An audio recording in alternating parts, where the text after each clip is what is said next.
I'm Chris Berman. Let's get straight to the action. In our first game this week, we had the Vikings come away with a 7-point win. In a long-standing NFC rivalry, we had the Redskins pick up win number 7. The Buccaneers won this contest, but will stay at the third place in the NFC South. Number 89 had a stellar game, but all said and done, his performance wasn't enough to lift his team to a victory. 49ers, Rams.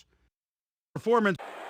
Number 88 was definitely a key as he was able to work his way open for a big one here. The Rams win this one by the final score of 28-21.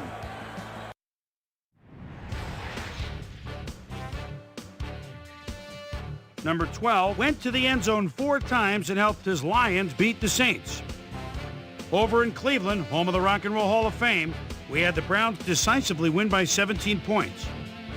We had an interesting free agency pickup of note here. Trey's got the lowdown for us. Trey? All right, Chris. Let's switch gears and talk about players that'll have new homes. Cowboys, Panthers.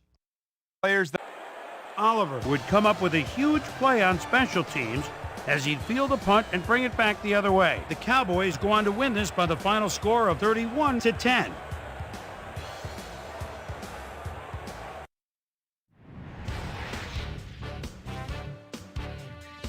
Down in Tempe, Arizona, we had the Cardinals ending up on the wrong end of an 8-point game. The Bills exploded for 500-plus yards from their offense in their win at Paul Brown Stadium. The Colts won on the road and will now head home to meet the Cardinals.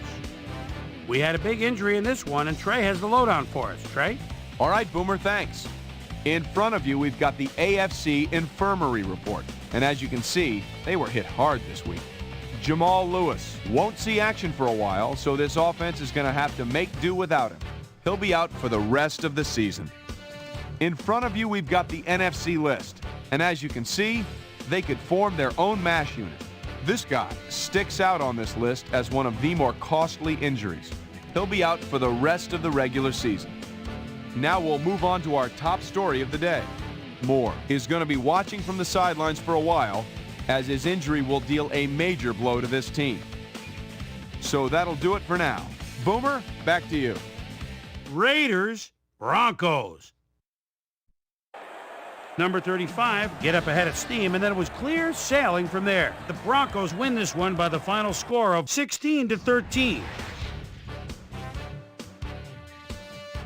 In an AFC South matchup, we had the Jaguars win their 9th game of the year.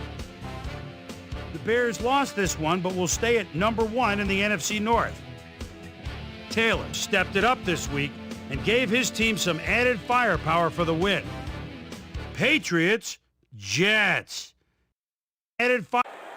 Number 88 emerged as a real weapon as he pulled one in here. The Patriots go on to win this by the final score of 17-10. So let's change things up a bit and turn to a... Yes, indeed, just 1 week to go and the playoff picture's starting to take shape. But still some areas that'll need to be cleared up next weekend. We'll start with a look at the AFC playoff picture. Meanwhile, over in the NFC, the playoff picture looks like this. So that's how we stand to this point. Still lots of jockeying left to go as we get this thing sorted out for January. And that'll do it from here. Chris, let's send it back over to you. And that'll do it here for Pivotal Week 16. As always, plenty of surprises to go around and plenty of intrigue still to come. My primetime players each took his team to the next level, and each is going to take home a game ball.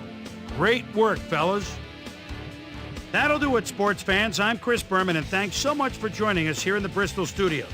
We'll see you next week right here on ESPN, the worldwide leader in sports.